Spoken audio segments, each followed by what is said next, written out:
अनु राजनंदिनी की फाइल देखकर बेहोश हो जाती है। ऑफिस की एक एम्प्लॉय भागकर आर्या की मीटिंग में जाती है। आर्या से कहती है, अनु बेहोश हो गई, आपके केबिन में है। आर्या मीटिंग छोड़कर भागते हुए अपने केबिन में आता है। यहाँ मीरा पहले से ही अनु के पास बैठी होती है। अनु को देखते ही आर्या घबरा जाता है। मीरा को धक्का देकर कहता है, हटो यहाँ से, मुझे इसे देखने दो।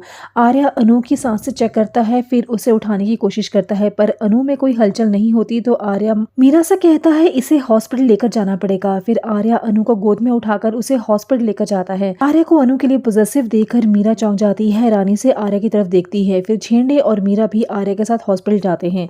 वहीं गोपाल और पुष्पा को भी इन्फॉर्म कर दिया जाता है, तो वो भी हॉस्पिटल पहुंच जाते हैं। वहीं घर से आर्या को बार बार पार्टी में जल्दी पहुंचने के लिए कॉल आता है। तो झेंडे आर्या से कहता है, तुम घर जाओ, पार्टी अटेंड करो, हम अनु का ख्याल रख लेंगे। फिर आर्या घर जाता है और पार्टी अटेंड करता है। इधर हॉस्पिटल में अनु को होश आता है। उसे याद आता है कि उसे तो आर्या सर के घर पार्टी में जाना है। फिर वो किसी को बिना बताए आर्या के घर पहुंच जाती है। आर्या का गार्ड उसे घर के अंदर जाने नहीं देता। यहाँ अनु को उसका पूर्व जन्म याद आता है। उसे दिखता है कि वो इसी घर में रहा करती थी। उधर पार्टी में आर्या अनु को मिस करता है और इधर अनु घर वापस लौट जाती है। उधर पार्टी खत्म हो जाती है तो आर्या अपने रूम में चला जाता है। तभी कमरे से आवाज आती है।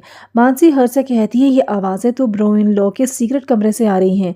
कहीं शॉर्ट सर्किट तो नहीं हो गया, हमें जाकर चेक करना चाहिए। फिर जैसे ही मानसी जाने लगती है तो शारदा देवी मानसी का हाथ पकड़कर उसे रोकती है। कहती है, उस कमरे में ना कोई गया है और ना ही कोई जाएगा। मानसी को यह बात चुप जाती है और सोचती है, मुझे कोई रोक नहीं सकता, आज मैं उस कमरे में जाकर रहूंगी। फिर मानसी हथौड़ा लेकर उस सीक्रेट कमरे की तरफ जाती है।